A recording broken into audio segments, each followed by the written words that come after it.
Hi everyone, welcome back to the Social Hotelier podcast with me, Sam Erik Ruttman. We have another great show today.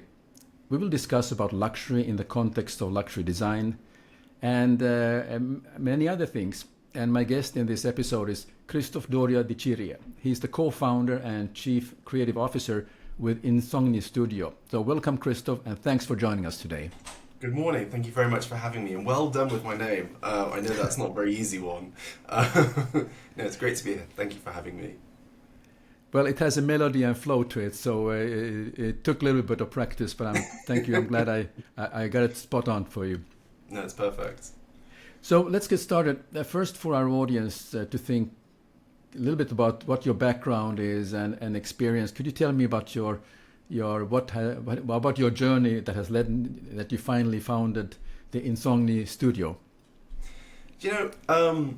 I was asked this a couple of days ago by someone wanting to get into the industry, and I felt really embarrassed that it's sort of unimpressive and very unintentional. This is all kind of by accident, and I fell into it in a way, which I think is natural because this is still an emergent field. And there wasn't really a clear path to get here. I actually studied international economics, and I wanted to become a trend analyst. That's what I saw for myself. But I graduated during the financial crisis, so there weren't very many finance jobs going. So I took a part-time job with a graphic design and web studio, and I learned quickly. And then I got an opportunity to work in South Korea. I took opportunities, said yes to everything, even scope creep. And it was in that scope creep, where you just get asked a very simple question. Can you do some branding? Now can you do the interior? Now can you do the packaging? Now can you do this? And there was a moment when I realized, hold on, this is all connected. This is all the same thing we're talking about. We're talking about the experience design. We're not siloing them anymore. It's not a burden to kind of think, oh, I've got to put another hat on. I just changed the perspective. And since then, it's really gone strength and strength. So, yeah, and I actually think this is the way a lot of designers need to think about their job as less specifically specialist and more holistic. Especially as we talk about AI coming in, it's going to become more necessary. Yeah, that's interesting. So you worked in South Korea. Yeah. I have worked in South Korea also. Now I have to ask you that cultural experience to work there, and how was that? What are the sort of you must have had your antennas out, try to be very sensitive to soak in, understand the nuances of the culture. Could you just share some experience? How was that? Well, the work culture was a bit of a shock for me. It's a very intense work culture, very different from the UK. So I learned a lot quickly, but it was great, and I was young, and there were lots of opportunities. I think the biggest thing that I took away from it was looking at things from a different perspective, and not assuming that your preconceived notions of things are the right way. It's such a small difference, but having your expectations and having your ideas challenged every single day really prepares you for this new world that we're entering. So that's the biggest thing I took away. Oh, yeah, that's fantastic. Yeah, I mean, this is something that whenever you work in a different culture, you come as you will change, and when you go back to UK, for instance, you see in a very different perspective than how it was when you originally went to South Korea, for instance. Yeah, when you work for because I read about you and the articles you write or the posts in LinkedIn, and that's how I initially connected with you. Can you give a feel of the kind of companies that hire you for some particular assignments? So just give a feel of what kind of industries or what kind of retailing they involved with, or hospitality for that matter.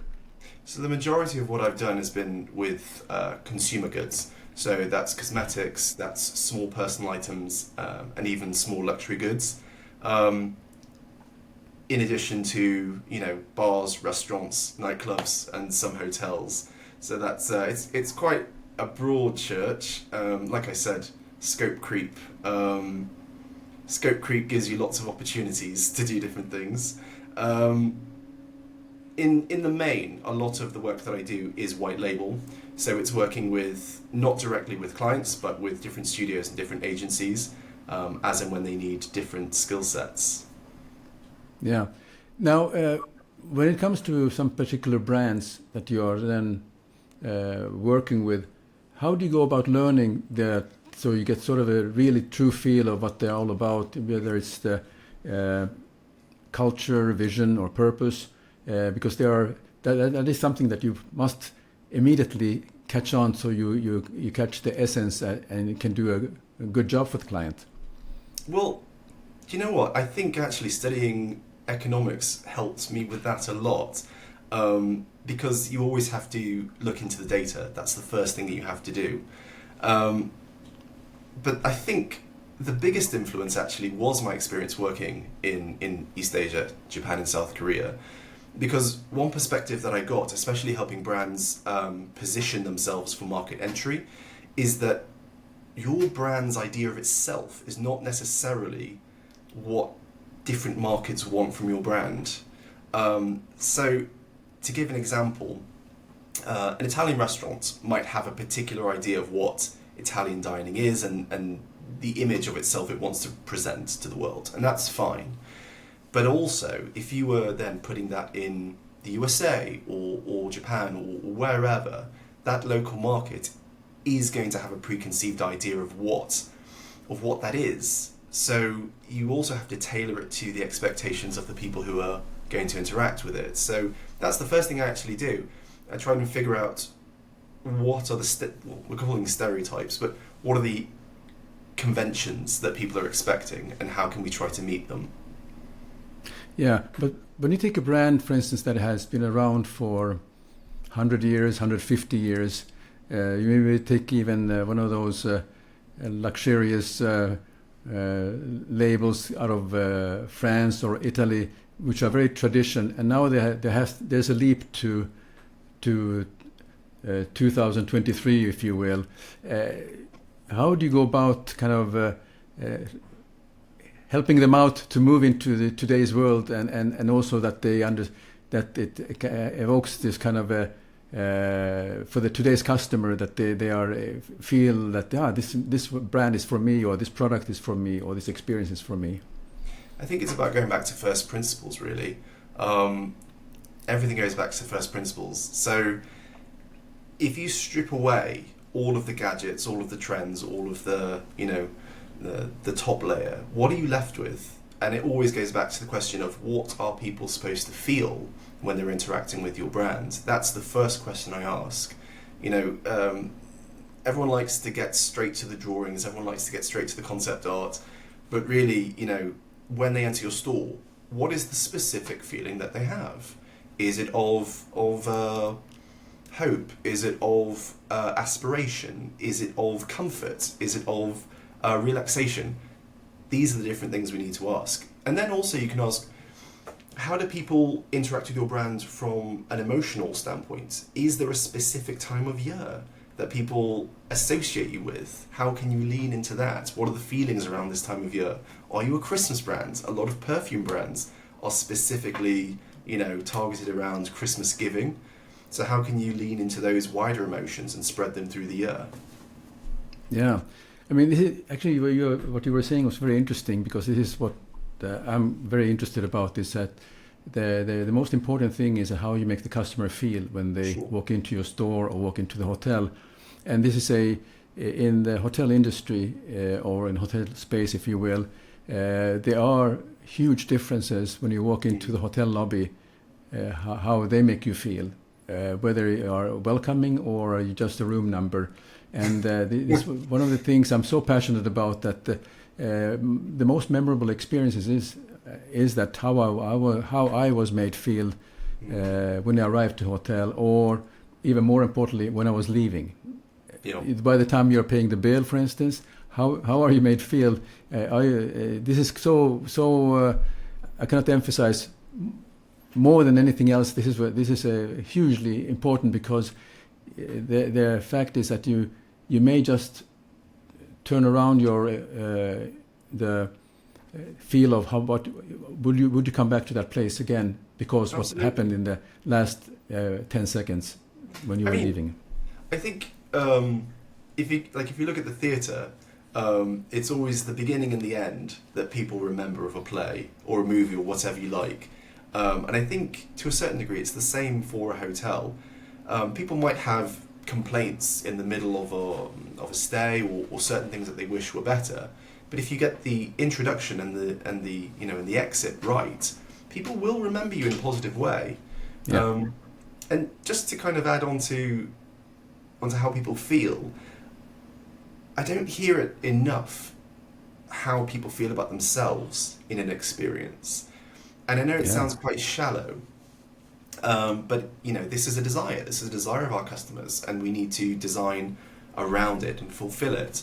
So let's say hypothetically, you were visiting France. Let's say you've never visited Europe before. You had saved up a lot of money and you wanted to visit Paris. You have an idea of yourself in Paris, a kind of glamour that you want to be fulfilled. And I don't think enough hotels are taking that into account.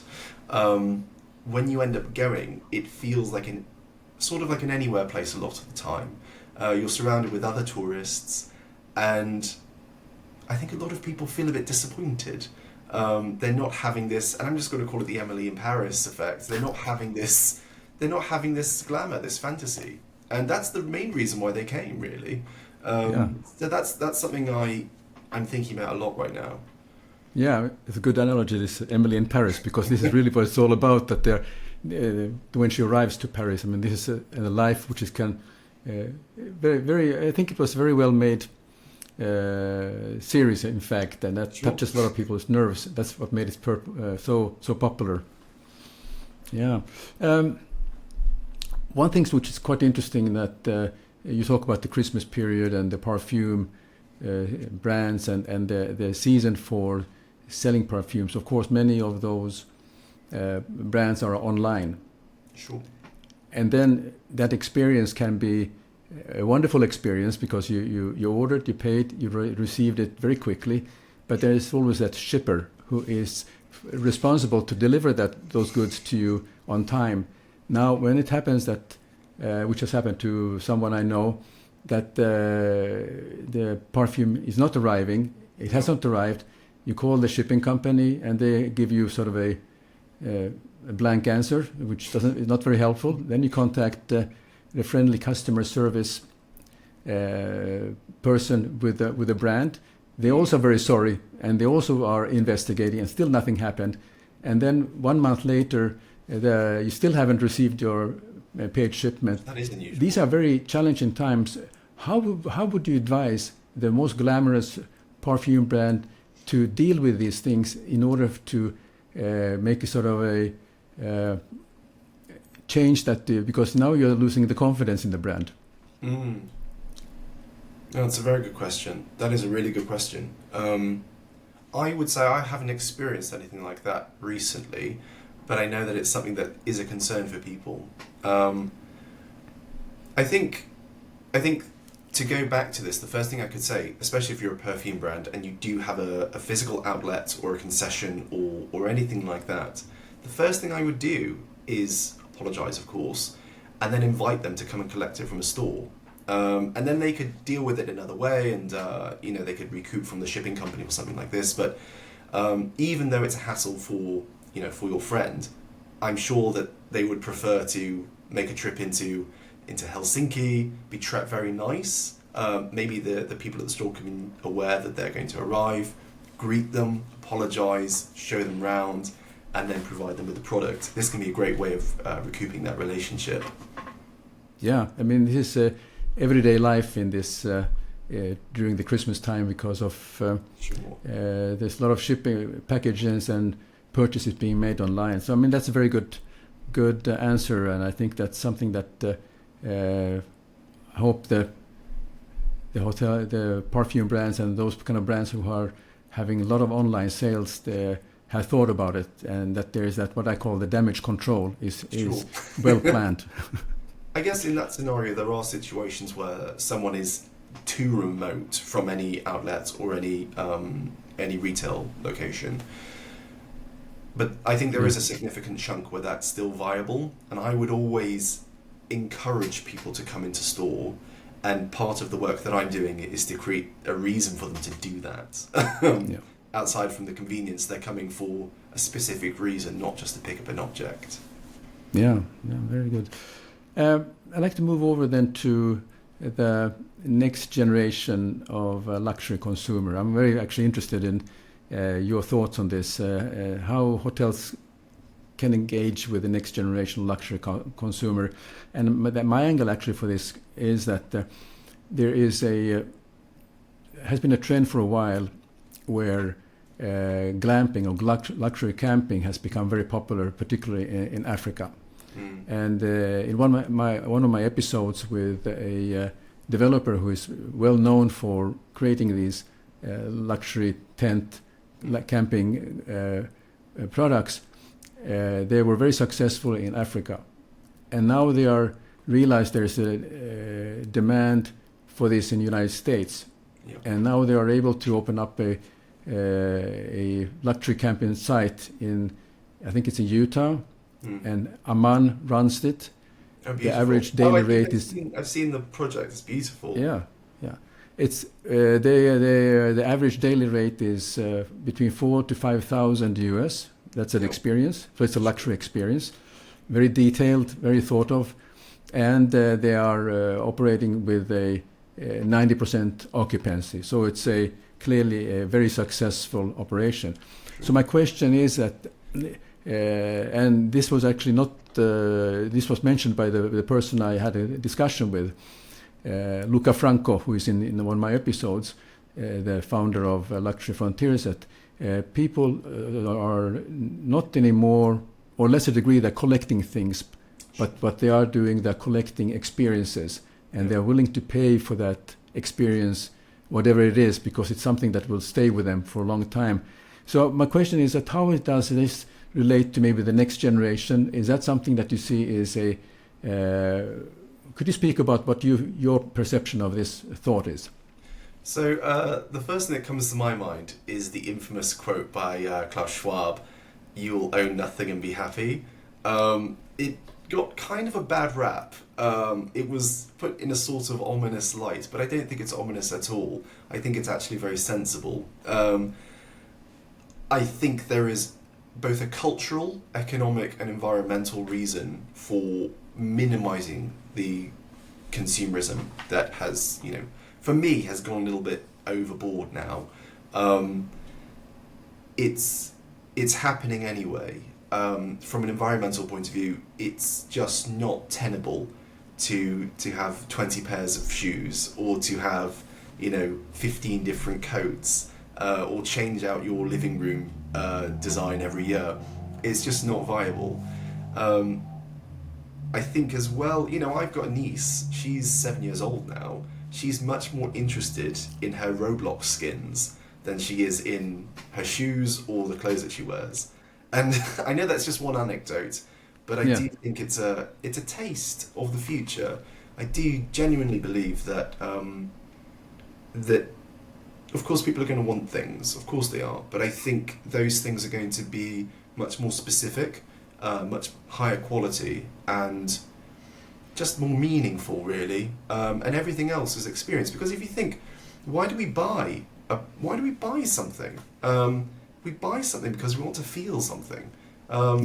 Yeah, sure, there are people who are genuine collectors and collect things for the pleasure of it, and that's never going to go away. But a lot of the times, let's say a female consumer wants to buy a handbag. An aspirational luxury consumer wants to buy a handbag. Why is she buying that handbag? She might buy that handbag because she got a promotion at work and she wants to treat herself. Now, why is she doing that? She's doing it because she wants to feel something. She wants to feel proud of herself. She wants to have a sense of accomplishment and self-actualization. And you can get the same feeling without having the object. So I think it's cutting out the middleman in a way. It's getting straight to the experience without the product. That's I think very well said. Because I just now look at the mirror about myself when I graduated from university. Oh no, when I got my first job, and I had saved up. I bought my first watch, and then when I graduated from university, I bought a watch. And so there has been some kind of very important phases in my life that the watch is. And when I look at it, it brings me the memories of the kind of blood, sweat, and tears that I earned this, and I kind of rewarded myself for that. How about you, Kristoff? Do you have anything particular that has lived throughout your career, which is something that you collect, or is it just me? No, actually, I live a very slimmed down life. I don't really buy many things. I'm not a very good luxury customer at all. I used to buy, when my mum was with me, I used to buy her MS scarves regularly, and that was something I liked to do. I still have them with me, so I sort of got them back. But for me, I mean, I suppose I'm a millennial, and maybe I was at the vanguard of that, and I think I was much more interested in going to places and seeing things and having those experiences. So I suppose my work is also my bias. I am my own customer in a way. Very good. Yeah, I think this is so true. And then you're actually talking about those. You're more interested in those experiences that lives for a very long time than actually those good. Yeah. Okay. Hotel brands. We will jump back a little bit to hotel brands again. They are hotel brands that are quite. They think they're doing a great job by creating sort of what I call a brand experience. No surprise is the best surprise. So when you check into those brands, famous names, I will not embarrass anyone here about it, but on their menu is the standard club sandwich and the cheesecake, and when you walk into the hotel room, you could be actually anywhere in the world. Yeah. This hotel is in Helsinki. Maybe you go to London, you will have that club sandwich and the cheesecake still there, very British, right? Yeah. And then you go to Rome, you may see that hotel brand also. How do you feel? I mean, is this that the hotel brands are kind of losing the plot, that they're not really with the time, or is it still a clientele that will live in that era of best surprise is no surprise?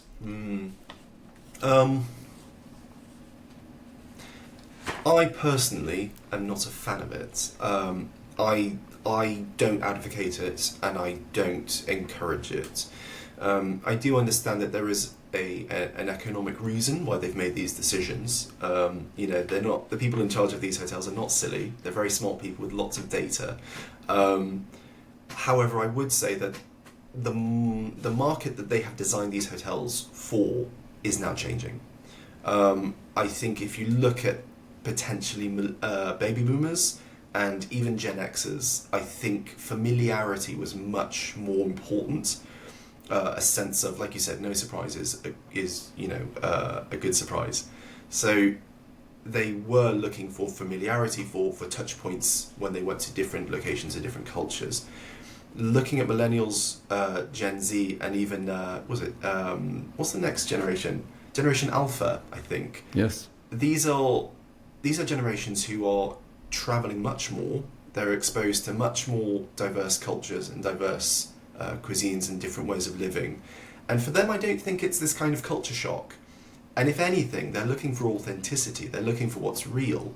So I don't know if it was a mistake to have this this uniformity of offering across different products. But I do think that the incentives are changing now, and you will have to create more differentiation between location and brand.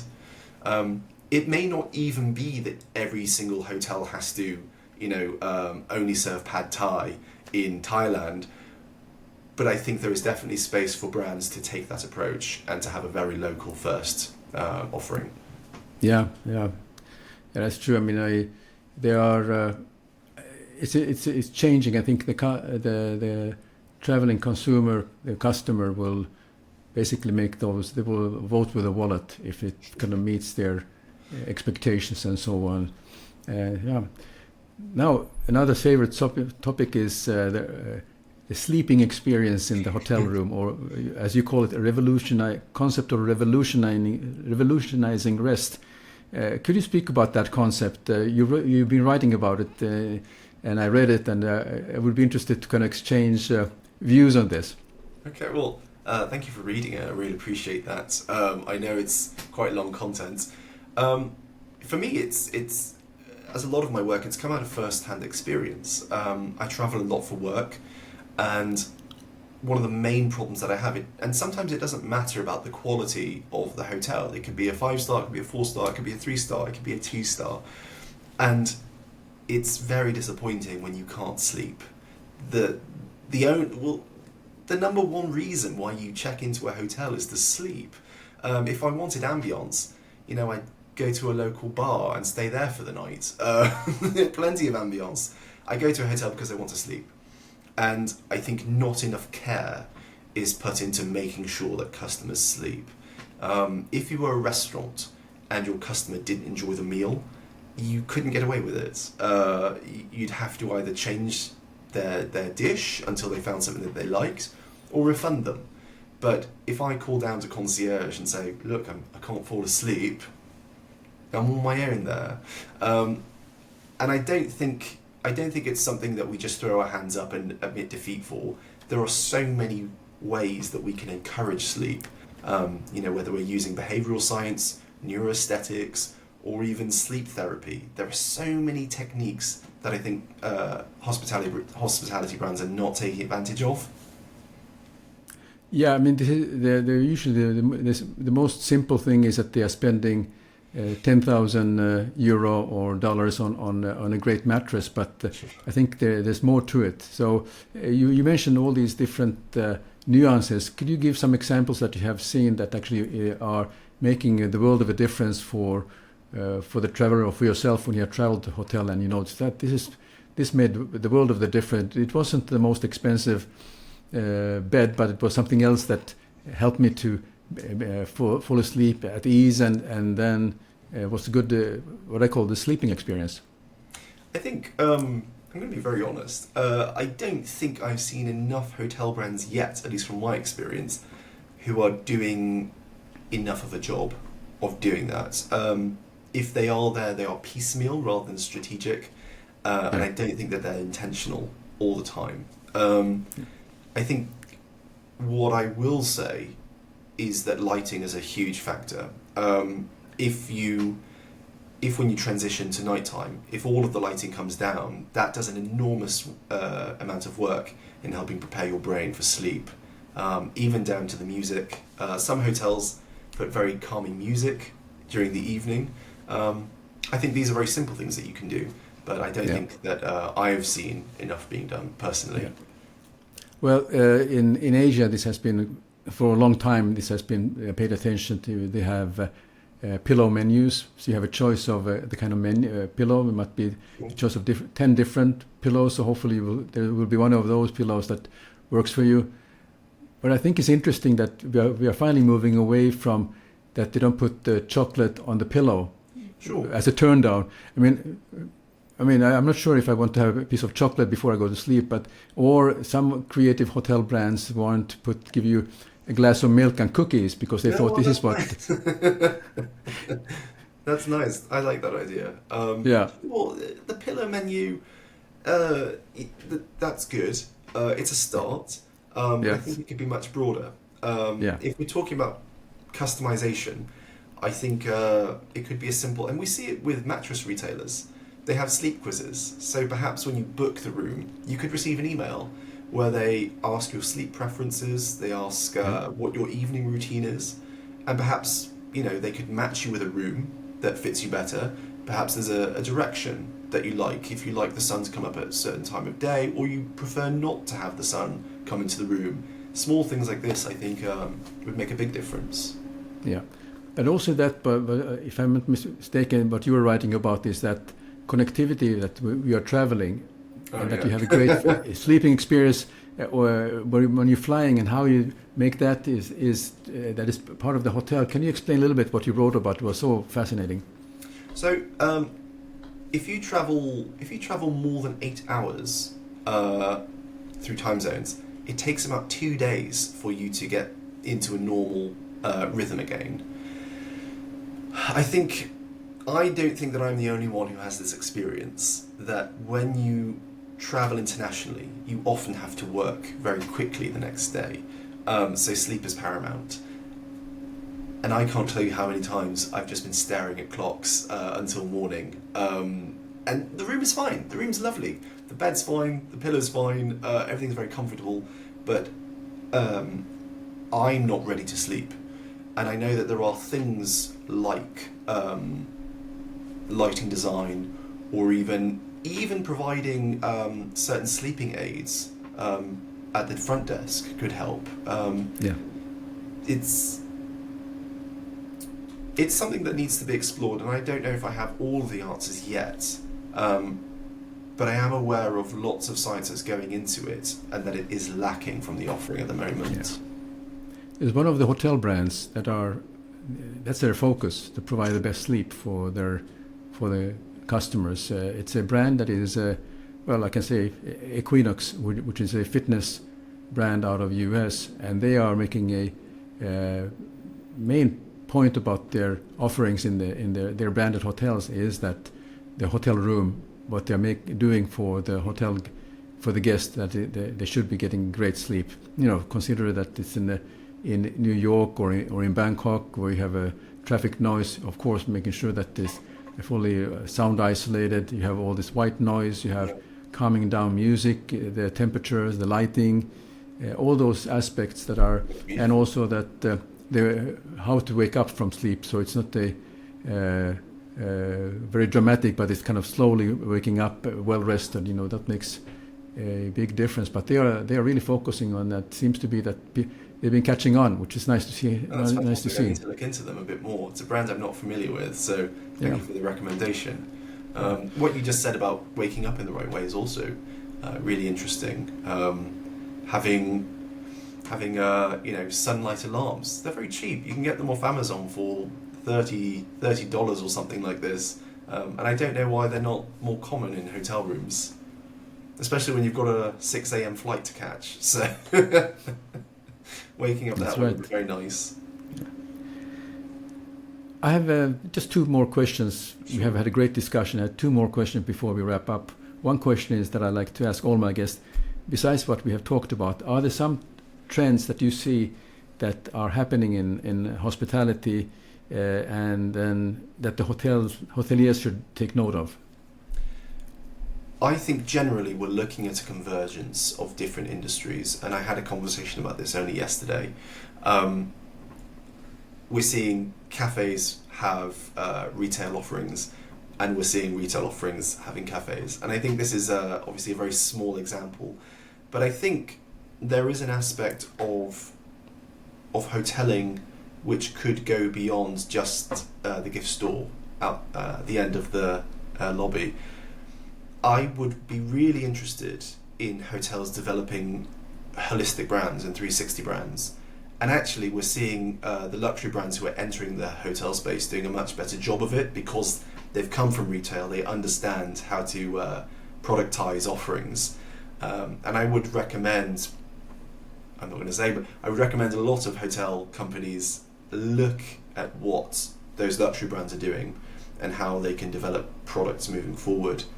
Because I think it's about creating an ecosystem of brands. A number one issue that hotels have is that they're constantly being commoditized, they're constantly being price checked, they're constantly being compared.